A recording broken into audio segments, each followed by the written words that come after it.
Join me as we try to fly SAS Economy, and I do mean try, because the first time things didn't go as planned. But instead of disappointment, I was met with a pleasant surprise. Stick around to find out what happened and to see if SAS GO lives up to the hype in 2024. Let's go! Welcome back to the channel. Today we're gonna fly SAS in their economy class. It's been a while since I've flown SAS in their long-haul economy class. It's SAS GO, so we're gonna check that out. Just checked in online right now. Had to drop my bag at the desk, and now we're going to the lounge and gonna do a short hop down to Copenhagen before we're going to do Copenhagen, San Francisco. Let's go.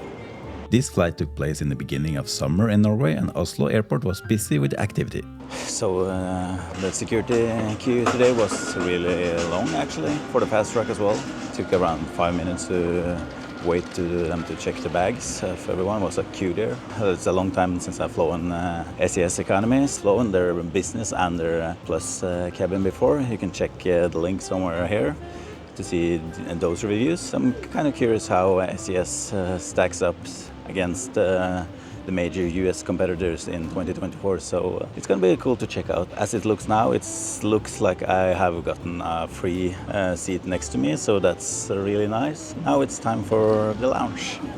SAS operates 2 lounges at Oslo Airport, one for domestic flights and another for international. I made my way to the international lounge. Just as I was settling in with a cup of coffee, my phone buzzed with an email from SAS. Usually messages from airlines aren't great news, but this time it was a delightful surprise. I will tell you all about it once I arrive in Copenhagen. Okay, so when I was sitting in the lounge in Oslo, I got an email from SAS that I've been upgraded from economy or SAS GO to SAS Plus Premium Economy. So I guess we're not doing the SAS economy review now, but we will try again in 4 days. Then I'm going back from San Francisco to Copenhagen. The reason I got upgraded was because I'm a SAS Diamond member, and they usually have some courtesy upgrades, so which is a nice feature. I think they only do this on the Diamond side, not the Gold side of SAS, but it's a nice perk if it's available. See you in 4 days. 4 days later. Okay, welcome back. It's 4 days since the last time I have flown. So it looks like we're gonna fly economy today. We're gonna fly the A350 from LAX to Copenhagen. Gonna be fun. So let's start.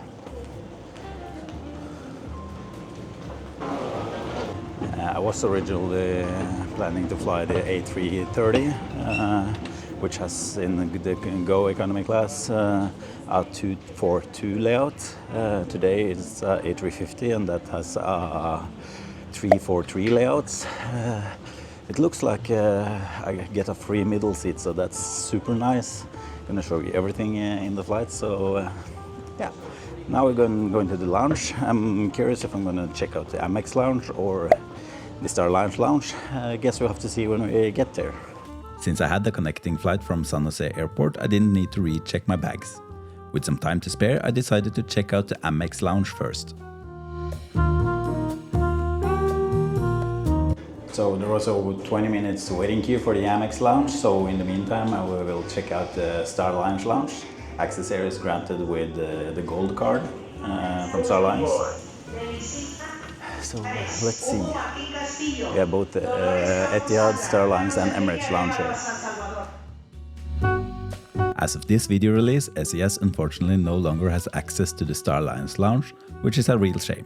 The Star Alliance Lounge at LAX has always been one of my favorite spots in the US, especially when you're not flying business class and don't have access to the United Polaris Lounge. Now that SAS is part of the SkyTeam Alliance, passengers at LAX can use the Air France, Korean Air and Delta lounges, with Virgin Atlantic potentially joining with a new lounge in 2025. The Star Alliance Lounge, however, remains a standout with its variety of seating options, extensive food offerings, and best of all, an outdoor terrace. A perfect place to unwind hours before a flight. It's no surprise it has won the Skytrax Award for Best Alliance Lounge 7 times. Just got a text message from Amex that I can access the Centurion Lounge now, so I'm gonna check out that one. I really like the Star Lounge Lounge. It's so nice. You get an outdoor terrace as well, so I'm really curious how the Amex lounges are in comparison.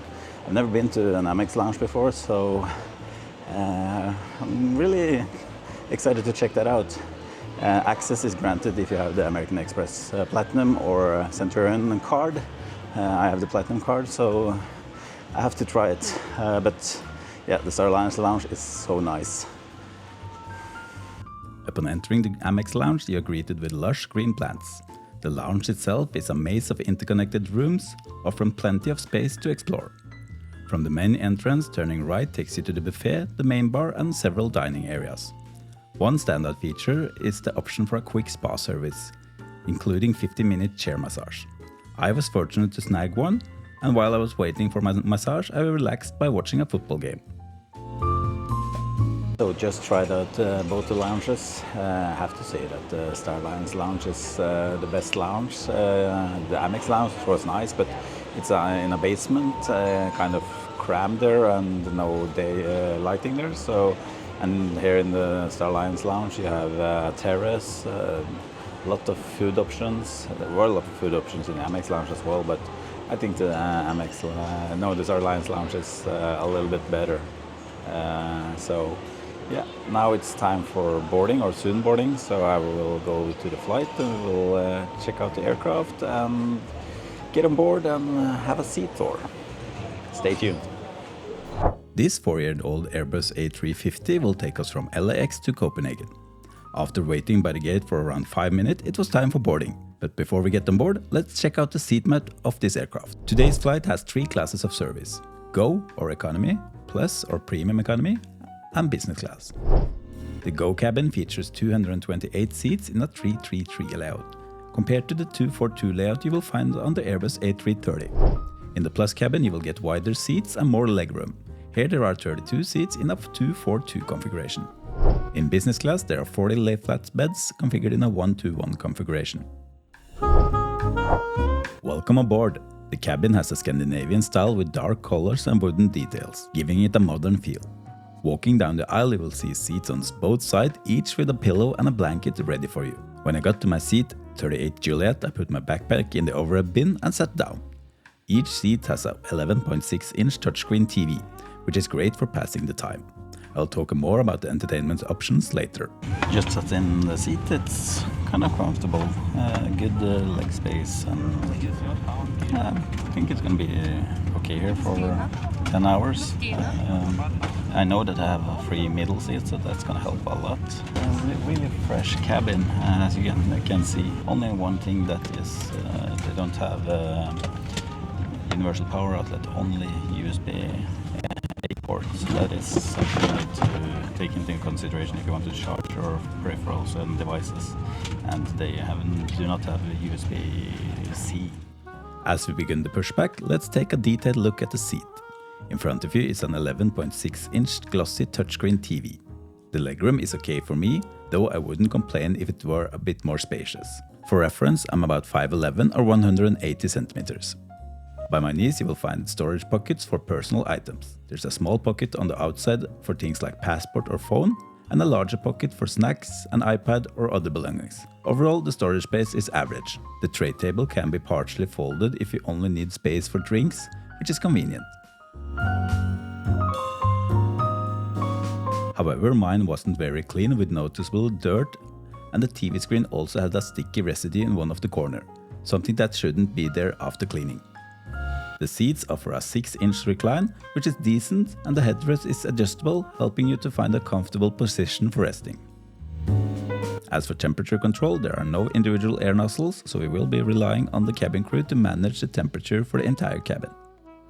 As the safety video played and everyone settled into their seats, I glanced out the window and spotted a sleek Dreamliner from the Scandinavian low-cost carrier Norse Atlantic.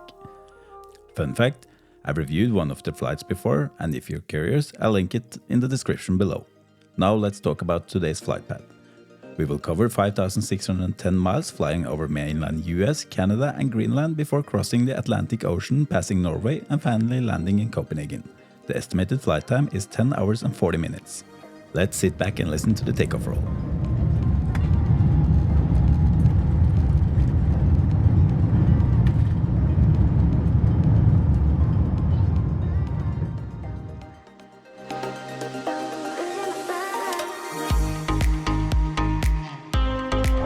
Shortly after takeoff, the crew begin the drink service ahead of the meal. The menu is accessible on the IFE screens, but only outlines the type of service rather than specific dishes.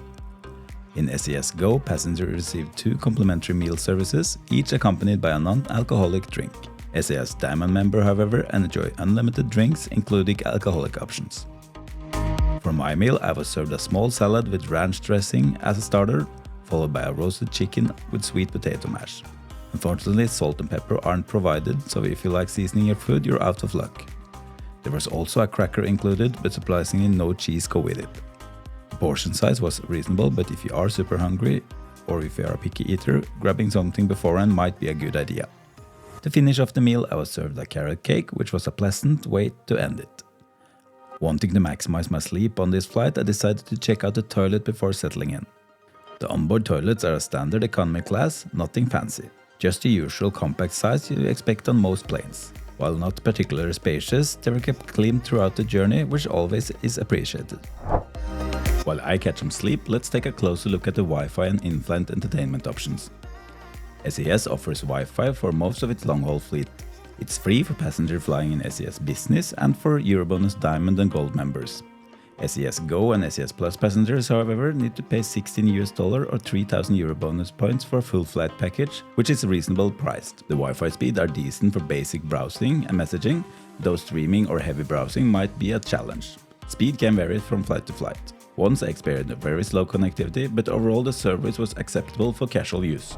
I just want to share some super important thing, especially if you're like me and finding yourself traveling often. Whether it's for work, adventure or just a quick weekend getaway, one thing we all rely on is public Wi-Fi. But here's the thing.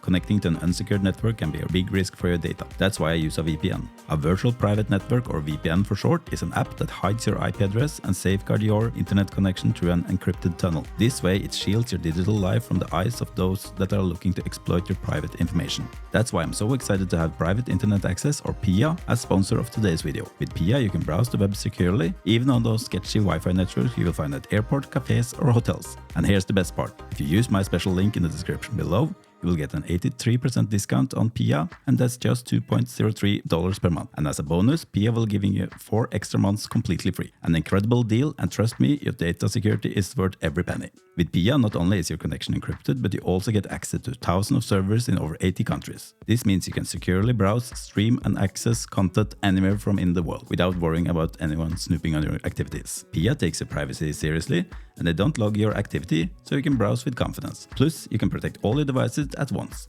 whether it's a smartphone, laptop, tablet, or even your router. So if you're traveling as much as I do, or just want to keep your online activity secure wherever you go, don't miss out on this fantastic offer. Click the link in the description to get started with private internet access today and lock in that massive 83% discount. Now back to the video. As for the IFE, SAS have made improvements over the year, but they're not exactly leading the pack in this area. The section includes standard movies and TV shows, good enough to pass time, but nothing particularly groundbreaking. As I woke up, it was time for the second meal service. A light breakfast snack. This included a warm bagel with ham and cheese and a small serving of orange juice. It was nothing fancy, and I felt a little bit sparse for an 11-hour flight. The taste was fine though, and with a cup of coffee I started to wake up and get ready for landing. We landed on a sunny morning in Copenhagen and swiftly disembarked the aircraft.